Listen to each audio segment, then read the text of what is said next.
Assalamualaikum warahmatullahi wabarakatuh. Perkenalkan kami dari kelompok 2, kelas 13, Pendidikan Pancasila dan Kewarganegaraan.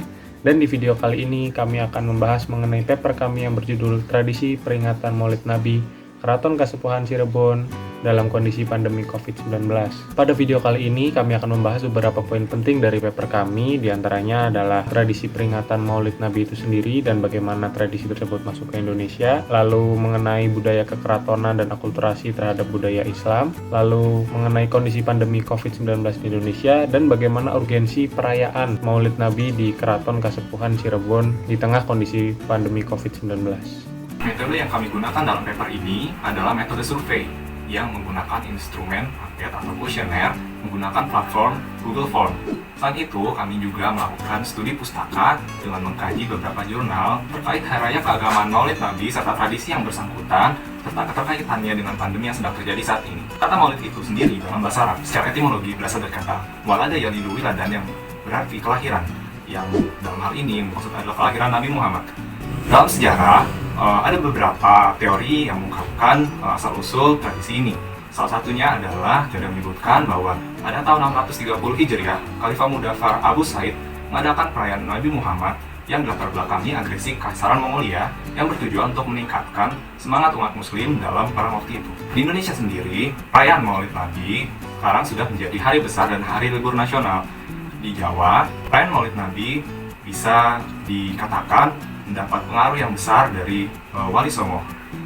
Beberapa tradisi yang dapat kita lihat di Indonesia antara lain adalah perayaan Grebek Mulut di Keraton Jogja, serta tradisi endog-endogan oleh masyarakat Jawa Using di Banyuwangi, Jawa Timur. Berbagai daerah di Indonesia memiliki tradisi masing-masing dalam memperingati Maulid Nabi. Seperti di Solo, masyarakat memperingati Maulid Nabi dengan mengadakan acara sekaten. Di Aceh sendiri, Maulid Nabi disebut dengan Kenduri Maulud. Kenduri Maulud merupakan tradisi perayaan yang terbesar di Aceh dan biasanya dilakukan dengan menyembelih sapi atau kerbau hingga berjumlah puluhan ekor. Sedangkan masyarakat Serang, Banten memperingati Maulid Nabi Muhammad dengan membuat panjang maulud. Di daerah istimewa Yogyakarta sendiri, acara Maulid Nabi lebih dikenal dengan sebutan Grebek Maulud. Saat acara digelar, Sultan dan petinggi Keraton Yogyakarta akan keluar dari keraton menuju Masjid Agung dengan membawa gunungan makanan. Warga Sulawesi Selatan merayakan Maulid Nabi dengan Maudu Lampoa, yaitu tradisi menghias perahu menggunakan selendang warna-warni dan telur hias. Di Keraton Cirebon, masyarakat merayakan Maulid Nabi dengan melaksanakan upacara panjang jimat. Upacara ini dihadiri ribuan masyarakat yang berdatangan dari berbagai daerah. Masyarakat melakukan upacara di beberapa tempat, seperti di Keraton Cirebon, Keraton Kasepuhan, Keraton Kacirebonan, Makam Sunan Gunung Jati, dan Keraton Kanoman. Upacara panjang jimat yang merupakan puncak acara tampak lebih ramai di Keraton Kasepuhan dan Keraton Kanoman. Selanjutnya, akulturasi antara budaya keraton dengan Islam. Keraton sendiri merupakan bangunan tempat tinggal raja dan keluarganya. Keraton ini berisi suatu struktur sosial yang terdapat aturan-aturan masyarakat yang kompleks sehingga memunculkan suatu kebudayaan yang khas. Nah, di Indonesia sendiri sudah banyak sekali keraton-keraton yang terbagi di beberapa wilayah. Salah satunya yaitu Keraton Kasepuhan yang bertempat di Cirebon. Nah, singkat cerita, raja pada saat itu ialah Syarif Hidayatullah, yang mana beliau merupakan salah satu wali songo di Pulau Jawa. Atas kesempatan yang ada, Syarif Hidayatullah ini menempatkan keraton sebagai pusat pembelajaran atau pusat pendidikan dan syiar penyebaran agama Islam di Pulau Jawa. Dalam penyebarannya, Syarif Hidayatullah ini menggunakan metode-metode yang mudah dan disesuaikan dengan keadaan masyarakat sekitar. Hal tersebut menjadikan adat istiadat ataupun tradisi yang ada pada masyarakat dipengaruhi oleh budaya Islam yang dibawakan oleh beliau.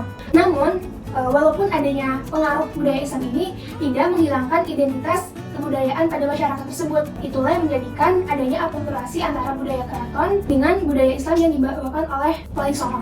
Salah satu adat istiadat dan tradisi Keraton Kasepuhan yang masih dipegang teguh sampai saat ini ialah tradisi mulutan yang diselenggarakan setiap tanggal 12 Rabiul Awal untuk memperingati hari kelahiran Nabi Muhammad. Tradisi mulutan Keraton Kasepuhan Cirebon ini sudah ada sejak zaman dahulu kala, yakni pada saat para Wali Songo menjadi pemimpin dan sejak berdirinya keraton, yaitu kurang lebih pada tahun 1430 Masehi. Tradisi ini juga telah mengalami perkembangan dari zaman ke zaman dan juga perkembangan urgensi pada zaman tersebut. Sehingga yang mana sebelumnya tradisi ini hanya dilakukan di kalangan kerajaan saja, namun saat ini keraton telah melakukan kerjasama dengan pemerintahan setempat untuk menyediakan hiburan ataupun pasar malam di area keraton dalam menarik pengunjung untuk mempelajari budaya lokal dan tradisi setempat dalam upaya melestarikan budaya bangsa. Peringatan hari lahirnya Nabi Muhammad SAW atau biasa disebut Maulid Nabi itu disebut mulutan oleh rakyat Cirebon. Dalam memperingatinya diadakan acara panjang jimat. Arti dari panjang jimat itu sendiri berasal dari kata panjang yang artinya tak terhenti, dan jimat itu dari kata siji kang dirumat, sehingga kalau disimpulkan artinya itu adalah komitmen mempertahankan satu ajaran, yaitu ajaran tauhid seumur hidup. Acara panjang jimat diadakan di 4 tempat, yaitu Keraton Kasepuhan, Keraton Kanoman, Keraton Kacirebonan atau Keraton Kasunanan, dan yang terakhir makam Sunan Gunung Jati atau Syekh Hidayatullah. Diawali dengan raja melakukan miyos, yaitu menampakkan kehadirannya di hadapan rakyat dan memberikan beberapa sambutan sebagai pembuka. Lalu disambung dengan susrana, yaitu raja, keluarga kerajaan, dan beberapa tamu undangan menyaksikan abdi dalem menyiapkan nasi rasul 7 golongan, air mawar, kembang goyah, serbat boreh, dan tumpeng jeneng. Lalu berlanjut ke acara iring-iringan. Sebelum melakukan acara iring-iringan, raja menyerahkan sebuah payung kepada putra mahkota, di mana putra mahkota yang akan mewakili raja dalam iring-iringan tersebut. Iring-iringan itu lalu menuju ke musola. Di sana rombongan melakukan sholawatan dan membaca kitab Barzanji yang dipimpin oleh imam sampai dengan tengah malam. Lalu dilanjut dengan acara makan bersama. Dengan hidangannya itu adalah hidangan yang tadi dibawa saat iring-iringan dan beberapa hidangan sampingan lainnya. Lalu ditutup dengan sambutan oleh raja dan acaranya selesai. Pandemi COVID-19 sudah menjadi masalah global yang dirasakan hampir seluruh masyarakat yang ada di dunia. Pandemi ini sendiri bermula di kota Wuhan, Tiongkok, pada bulan November tahun 2019 dan akhirnya menyebar ke seluruh dunia. Di Indonesia sendiri tercatatkan kasus pertama COVID-19 pada bulan Maret tahun 2020, dan hingga akhirnya sekarang sudah kurang lebih 450.000 orang di Indonesia tercatatkan positif COVID-19 dengan tingkat kesembuhan sebesar 84,4% dan 3,2% dari 450.000 tersebut meninggal dunia. Pandemi COVID-19 mempengaruhi banyak sekali faktor kehidupan manusia. Salah satunya adalah perayaan hari besar keagamaan. Di Indonesia sendiri, salah satu contohnya adalah perayaan Maulid Nabi yang ada di Keraton Kasepuhan Cirebon. Perayaan ini biasanya diadakan dengan meriah dan ramai dengan mengundang banyak pedagang dan banyak tokoh masyarakat untuk ikut meramaikannya. Nah, bagaimana dengan tahun ini?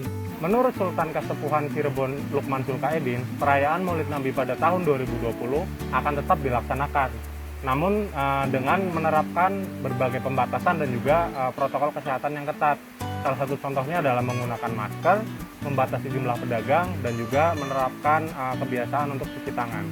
Nah, kenapa sih tradisi Muludan tetap harus dilaksanakan? Tradisi ini dilakukan agar warisan dan budaya yang telah diwariskan oleh leluhur tetap terjaga dengan baik.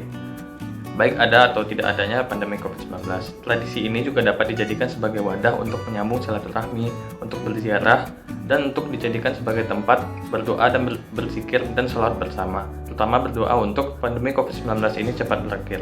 Nah, di sisi lain, laju terkonfirmasi kasus positif COVID-19 di kota Cirebon terus mengalami kenaikan setiap harinya.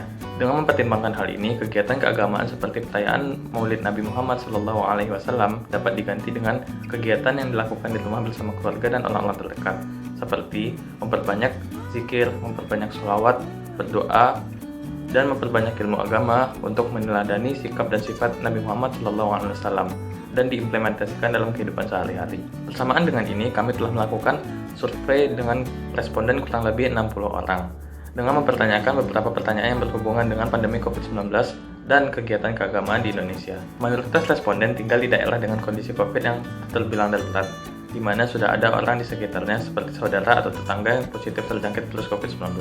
Dari responden yang ada, mayoritasnya berpendapat bahwa hari raya keagamaan sangat penting dalam kehidupan bermasyarakat. Namun, mereka menilai bahwa pelaksanaan kegiatan tradisi keagamaan ini bisa dikatakan tidak urgent atau belum terlalu penting dalam masa pandemi ini. Sebagian besar responden tidak setuju jika tetap dilaksanakan perayaan karena ditakutkan dapat meningkatkan kasus COVID-19 di daerah tersebut. Karena hal ini dapat menjadi salah satu penyebab tingginya tingkat penyebaran virus COVID-19 di daerah mereka dan dapat merugikan banyak pihak. Sedangkan sebagian lagi mengatakan setuju dan menyarankan agar perayaan tetap dilaksanakan dengan catatan diperlakukan protokol kesehatan yang ketat untuk mencegah terjadinya penyebaran virus COVID-19. Kebanyakan responden berpendapat bahwa solusi terbaik untuk saat ini adalah dengan mengganti kegiatan tradisi keagamaan yang biasa dilaksanakan dengan melibatkan banyak orang dan dilakukan di luar ruangan menjadi kegiatan di rumah bersama keluarga saja dan orang-orang terdekat. Kegiatan juga bisa dilaksanakan secara daring atau online dengan memanfaatkan banyaknya teknologi saat ini, tetapi tidak mengurangi kekhidmatan dan melupakan esensi dari tradisi tersebut.